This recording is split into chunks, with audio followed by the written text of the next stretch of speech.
Hello everyone, and thanks for tuning into our latest vlog update here on the Gavin Partridge YouTube channel. So once again, we're going to be looking at opinion polling data. We're going to look at the latest prediction from electoral calculus for the next UK general election. And if all of that wasn't enough, we will be looking at government approval from YouGov as well. So sit back, relax, enjoy. I should talk you through our latest vlog in a moment. Just say that if you're enjoying the vlogs on the channel, please like, share, and subscribe. And thanks so much everyone for doing that. Okay, let's have a look at the prediction from electoral calculus. Now, this prediction was produced in June, so I'm very late doing this video on the 24th of July. Normally, I have these videos done within the first week or two of the month, so really sorry about that for those of you that have been waiting. But here we go then. So from June 2025, this is the prediction in 5, in 4, in 3, in 2, in 1. Boom! And there we see it. Reform short overall of a majority by just 1 seat. That is what electoral calculus is saying, which is a slight decrease from the month before. So the month before they were predicting reform with an overall majority of 74 seats. So actually quite a significant move away from reform occurring during June, based on the opinion polls that were conducted during June. Nevertheless, reform still very much in the driving seat and in the ascendancy. Well, let's start going through the data then. So these are our party columns just here: Conservative, Labour, Liberal Democrats, Reform, Greens, SNP, Plaid, etc. 2024 votes and seats just here. I remember predicted votes and seats just here. So, we see a central prediction for the Conservatives of a catastrophic 18.2% of the vote, yielding them just 41 seats, a total collapse for the Conservatives predicted. 22.9% of the vote, absolutely terrible for Labour as well, still managing to hold on to 145 seats with that though, but pretty catastrophic result for Labour. Of course, there is a margin of error with this. So at the high end, they could be on 301. At the low end, they could be as low as 58. Liberal Democrats on 13.7%, which is actually slightly up on the 12.6% they got last time in 2024. However, they have slightly fewer seats with a central prediction of 67. At the high end, they could be on 95. At the low end, could be down to 29. And then Reform on a central prediction of 29.4, so very close to 30% of the vote, getting 325 seats, one short of the 326 they need for an overall majority. High end, they could be with a landslide on 433. The low end, they could be as low as 147. Though 325 is still enough to govern, really, as Sinn Féin don't take their seats. So, in effect, that would still be an overall majority, really, of about 1 or 2 seats, unless Sinn Féin were to turn up to the budget and the Queen's speech, which they wouldn't do. However, it would be really, really tight, you know, and assuming there's by-elections and things going on during the Parliament, they will quite quickly lose that overall majority. But nevertheless, still enough to govern. And then we see the Greens on a central prediction of 9.3, that's up from the 6.9% they got in 2024, getting 5 seats at high end as high as 28, at the low end as low as 40. SNP are on 3 seats, I should say. SNP on 40 seats, at the high end they could be as high as 44. That's about all of the seats, I think, in Scotland. At the low end, they could be as low as level. Looks like Scotland is swinging back to the SNP. And then we've got Plaid down here on 4 seats. At high end, they could be as high as 8. At the low end, they could be as low as 2. So overall, Reform short of a majority by 1 seat. And these are the opinion polls that prediction is based upon, conducted during June. So you had quite a few of them, a lot of polls coming on stream now. So if we come down to here, quite interesting that we had our first IPSOS or Ipsos Mori poll of the Parliament. So IPSOS, of course, formerly Mori, and then IPSOS Mori, now just IPSOS. They are our oldest pollster. They've been conducting polling for the UK since the 1970s, I think, and they have trackers, particularly for approval, for prime ministers, going back into the 1970s.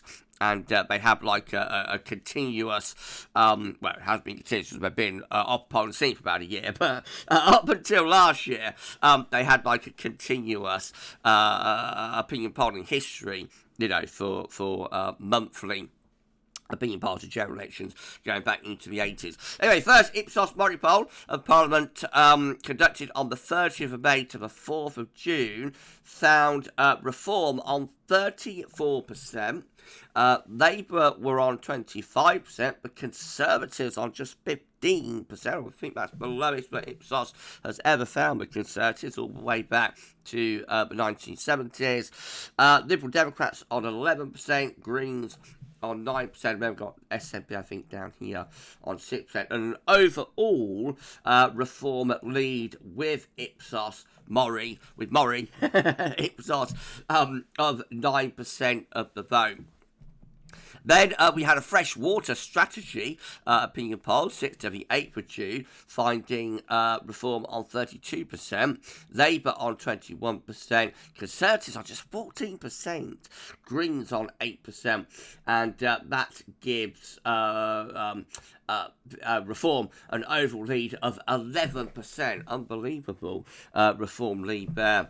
Not all opinion polls had the Reform lead that high, missing the reason, but overall we're seeing a slight decrease in Reform's position. So Survation, for example, finds Reform with 27%, Labour up on 25%, Conservatives on 21%, Greens, Liberal Democrats, I should say, on 12%, Greens on 7%, and that gives Reform an overall lead of just 2%, so that's at the lower end of the range. Note, though, all opinion polls conducted during June did find Reform with an overall lead. We've got Find Out Now, MRP poll for electoral calculus, giving Reform 31%, with Labour on 22%, Conservatives on 19%, and Liberal Democrats on 13% and Greens on 9%. Overall, Reform lead of 9% in that poll. Another Find Out Now poll here, giving Reform an 8% lead. But then we've got YouGov giving Reform a 4% lead. We've got More in Common just here. That's normally one of the polls that were more favourable to the Conservatives, but they gave Reform a 7% lead, and they had the Conservatives down at 20%. So actually, quite interesting. Conservatives were slightly ahead, 22%. Labour, 21%, I think, in that poll. And Reform on 29%. Just make sure I'm reading the polling right. Yes, I am. Though we see consistent Reform leads here throughout June. It's varying. Some pollsters have it quite low, 2, 3, 4%. Other pollsters have it up nearer to 10%, like 8 or 9, 7, 8 or 9%. But all pollsters finding that that Reform are in the lead and have an overall lead over all other parties. We've got Opinium, an opinion poll just here, giving Reform a 6% lead, 30% for Reform, 24% for Labour, and 18% for the Conservatives. Any more for any more. Technically, down here with Reform on 31%. We've got Labour on 23%, Conservatives on 17%, and that one gives an overall Reform lead of 8%. Looks like the lead does narrow a little bit as we go further on through June as well. Opinium up here with a 5% lead. And then Survation just here, one of the last polls conducted during June, giving Reform just a 1% lead. This is how the overall polling graph is looking now. So we do see that reduction in the Reform trend line. They're still well and truly in the lead up here, but from the peak that happened in May after the local elections, it does look as though June, and probably carried on into July, but we'll discuss this next month. It does seem as though a slight reduction in the Reform trend line has taken place. Labour kind of flatlining with a slight little upwards tick maybe right at the very end. Again, we'll discuss that with July's opinion poll, with August's opinion poll, tracking July's opinion polls. Conservatives ticking up slightly. Very slight improvement in their position, but still pretty dire, really, for them.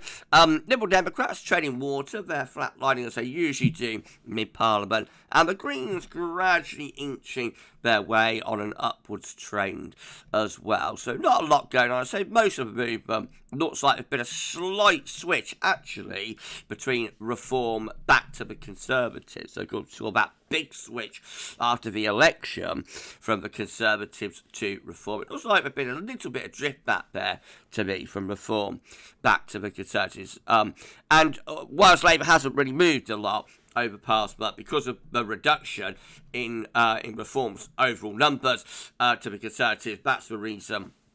But net, that has improved Labour's position very slightly. But still pretty dire times, I have to say, for both Labour and also for the Conservatives. And this is how government approval is looking from the government approval tracker from YouGov. So we see that the government still pretty popular. Where are you going? Yeah, where am I going? I'm going here, aren't I? Yeah, we see that the government is still pretty unpopular. So sorry about that, everyone. Let's do that again. So the government's still pretty unpopular, still in a pretty dire position. So we've got 65% disapproving of the government right now, 14% are approving, and 21% don't know. So although we've changed the government, overall, this is still a pretty unpopular government, to be honest, and, you know, particularly so for so early on in it, not quite reaching the nadir that the Conservative government did back in October 2022, when over 70% were disapproving of the government, but like 65%, still pretty high disapproval rate. Although you'll note that throughout, you know, this goes all the way back to like the Cameron years, back to like 2010, 2011. You'll note that for most of the time, we do disapprove of the government. We are pretty harsh, I think, on our governments and on our politicians and on our leaders as well. It's very rare that a government will be actually approved of. We did see it getting very close there just after the 2015 general election, when, of course, the Conservatives won a very narrow majority, rather unexpectedly. Then we see it getting pretty close just here. I'm not sure what's accounting for that. That might be after the Salisbury attacks in 2018. And then we did actually see Boris Johnson's government very briefly passing disapproval, being more people approving of Boris Johnson's government, but disapproving. And that was in the early days of the pandemic in early 2020. The whole country was rallying around during a time of tremendous crisis and whatnot. And we did see the very briefly government approval going above disapproval. But that normally only happens like in times of pandemics, wars, wars, etc., etc. Most of the time the government is disapproved of. More people disapprove of the government than approve of it. But these are pretty stark numbers, I have to say. 65% disapproval, 14% approval, and only 21% don't know. So as I explained a lot during the last Parliament, anytime the number of people approving of the government is underneath the don't knows, the government is normally in pretty serious trouble.